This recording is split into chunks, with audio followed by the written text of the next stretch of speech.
تفضلي أعطيني البرنامج الجديد.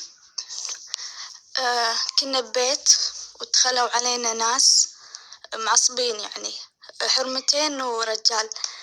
كانوا يبوني يأذوني. وأنا حاولت يعني أدافع عن نفسي.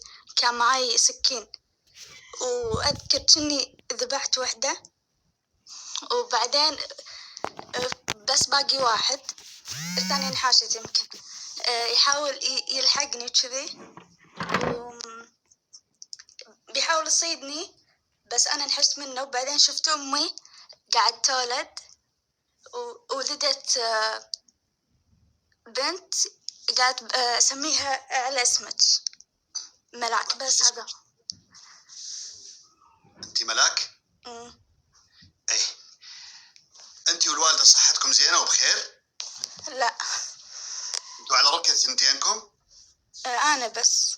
أنت على رقية؟ مشاكلك وين، بالرأس أو بالصدر؟ بالمثانة عندي. بالمثانة. الوالدة صحتها تمام، ما فيها شيء؟ حتى الباطنية ما في شيء ولا الأرحام ما في شيء؟ أمي عندها المرارة وفيها سكر شوي.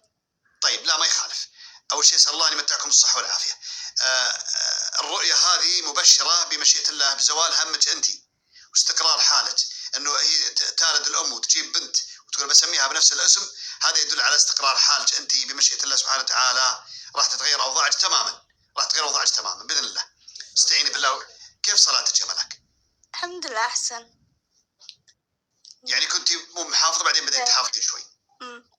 طيب أبغى تحافظين زود. كم عمرك؟ 31. 31 وصوتك كأنه صوت 11 ما شاء الله لا إله إلا الله. لذلك أنت مو صغيرة، لذلك أبغى تحافظين على الصلوات. متزوجة ولا لا؟ لا. طيب حافظي لي، الله يخليك حافظي على الصلوات وعلى الأذكار الصباحية والمسائية، لأنه إذا غفلنا عنها الشياطين تحاول تؤذينا، فحنا نحاول نتعلق بالله أكثر. تبي إن شاء الله. أسأل الله يحميك وتطمني تماما، ترى الرؤية هذه مبشرة لك. شكور، الله يجزاك خير. نعم ملاك. في عندك أصغر منك؟ إيه عندي. كم عمرها؟ أصغر واحدة عمرها 13. أي عندي بعد يعني. أنت لا أتكلم عن اللي مباشرة بعدك بالسن. لا اللي مباشرة عمرها 30. أنت خطبتي اليومين هذه اللي راحت أو في حد تقدم؟ السنة اللي طافت. طيب انتظري خاطب قادم بمشيئة الله سبحانه وتعالى، وتحل الأخت اللي بعد تحل محلك، تصير تجهز للزواج هي كذلك. نعم. مشكورة، الله يجزاك خير. حياك الله، مع السلامة. حلمت أني كان لمبات بيتي محترقة كلها، وكان ولدي معي. كان قايم من النوم وخايف ويمشي وراي، ورحت أصحي زوجي أقول له قوم، أنادي باسمه قوم لمبات البيت احترقت. بس انتهى. أي متى شفتيه؟ قبل 3 أيام أو 4 أيام. في خلاف الآن حصل بينك وبين الزوج والأبناء أو مشكلة حصلت؟ لا مشكلة خفيفة بسيطة يعني. أي مشكلة بسيطة حلت ورحلت.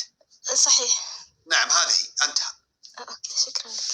انتبهي تعالي. سم. شوفي أنت يبدو لي والله أعلى وأعلم، أنا أحيانا مو بدايم أحلل شخصية الإنسان من صوته. أنت يبدو أن أنت إنسانة طيبة جدا فوق ما يتصور العقل. صحيح. لكن أحيانا إذا قبعتي تقبعين قبعة شرانية أحيانا، وقليل جدا ما تقبعين، لكن إذا قبعتي جبتي الأول والثاني. صحيح كل شيء يجي. أيوة بس حاولي تحرصين جدا، لأنه خلي هدوء دائما يكون هو الغالب، لأنه العلاقة الزوجية صعبة شوي، تحتاج إلى تحكم، إلى طريقة. واحد يسكت وشوي ينفجر. بعدين يثور زي البالونة بتقطع.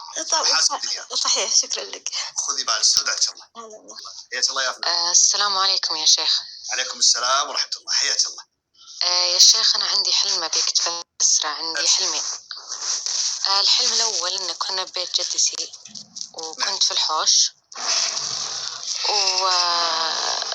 ورحت لأختي كانت جالسة يعني في الحوش حق بيت جدتي. رحت لها قلت لها أيوة، قالت لي سكري الأبواب حقت بيت جدتي. أنا جيتها قلت لها أقرأ عليك الأذكار أو أنت تقرأين الأذكار؟ قالت لي سكري الأبواب حق بيت جدتي. اللي تقولها هي أختك؟ أختي. إيه تمام. قالت سكري الأبواب كلها حقت الحوش. أنا رحت وسكرت الأبواب. في باب طلع في نص الحوش، طبعا مو موجود بالواقع. طلع الباب ودخلت منه امرأة، وأعرف بنية جسدها بس إني ما أعرف شكل وجهها بالضبط. خرجت؟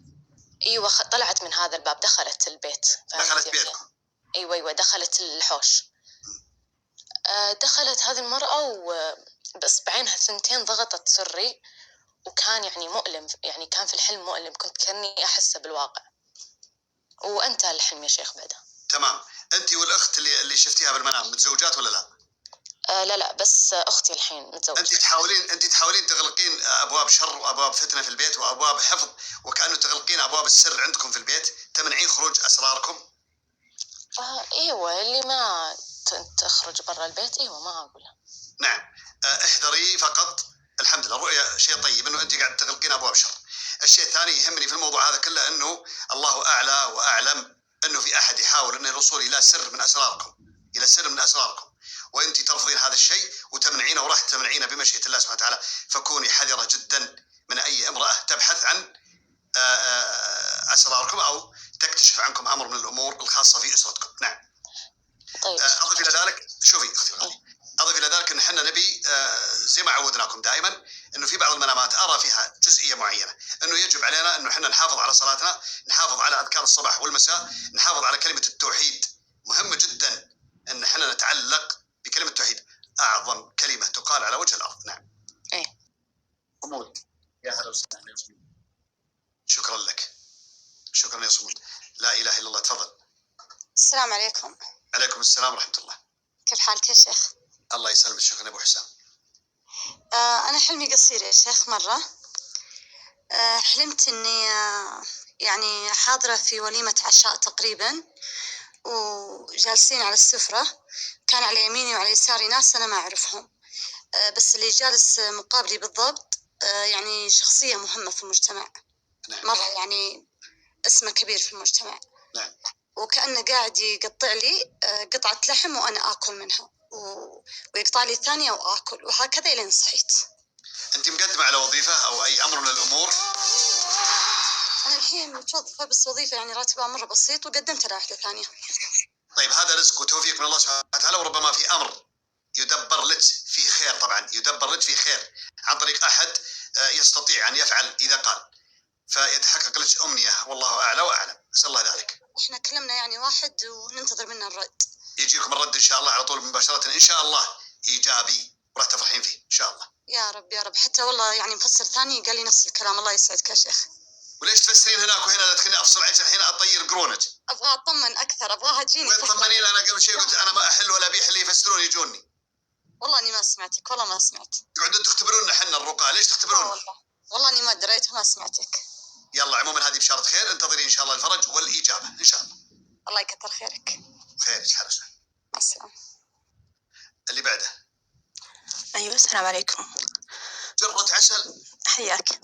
عليكم السلام. حياك الله يا شيخ. الله يحفظك. لو سمحت أنا عندي رؤية ودي أقولها لك. على فكرة ترى في ناس كثير يطلبون عسل، عندك عسل؟ لا والله. ولا ما غير جرة فاضية؟ لا أنا نفسي عسل. لا إله إلا الله. ترى الكذب حرام. لا يعني بأخلاقه يعني. إيه بأخلاقك. يلا. والله ما عندي والله عسل ولا ابن بلمة أصلا. يلا تفضلي. طيب يا شيخ، رأيت في المنام إن كأني أنا وأمي الله يرحمها وزوجة أخوي بسيارة. أنت والوالدة؟ إيه طبعا الوالدة متوفية الله يرحمها. الله يغفرها. وزوجة أخوي. كأني نزل يعني أنا كنت محمد سيارة، بعدين نزلت في مكان أنا ما أعرف وش هو المكان بالضبط. بعدين وأنا داخل المكان هذا لفتني حاجة كده زي جزء من هالمكان زي المدرسة، هم يدرسون علم شرعي ثقيل يعني علم قوي جدا. طيب بعدين طلعت ولقيت واحد مصدوم وسيكله طايح وكذا. بعدين رجعت مرة ثانية وشفت لا إله إلا الله، شفت نفس المكان المدرسة هذه اللي على اليسار. بعدين شفت واحدة يعني قلت للمسؤولة ودي أدخل أشوف يعني. فاليوم دخلت المدرسة هذه اللي كانت على يساري كذا، فجأة شفت واحدة مريضة يعني جدا كانت تعبانة. فلما سألتهم يعني أنا ما سألتهم، هم قالوا هذه أصلا أنهم 4 صديقات صار عليهم حادث، 3 منهم توفوا، بقي هذه يعني طبعا كانت حالتها حرجة شوي. طيب بس إنه وفاء منهم وأثروا الصحبة الصالحة إنهم هم يعني قاعدين يعالجونها يدرسونها في المكان وفقط يا شيخ.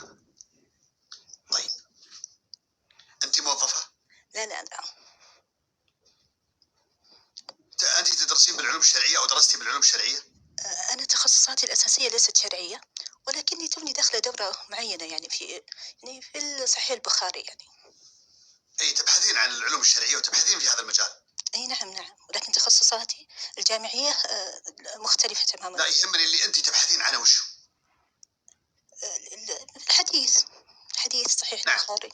نعم. يعني أنت قاعدة تتعمقين في العلوم الشرعية وتحاولين تبحثين عن أحاديث، تبحثين عن تفسيرهم، عن مقالاتهم، عن كل شيء. نعم.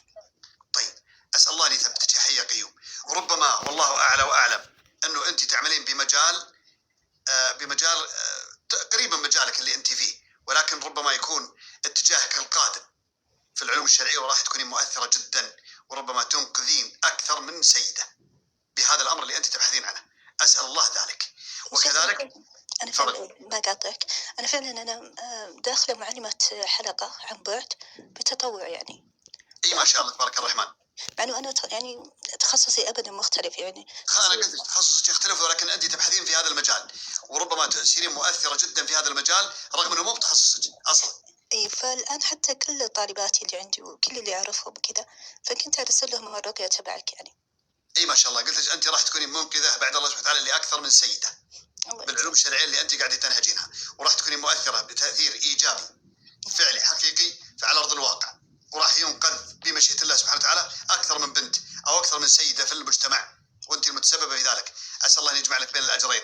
امين يا شيخ، الله يجزاك خير، الله يعطيك. الله يوفقك. انا فخور فيك حقيقه، وانت فعلا جره عسل وجره علم، واسال الله العظيم رب السماوات والارض ان يفتح لك ابواب السماء والارض بالبركه والخير.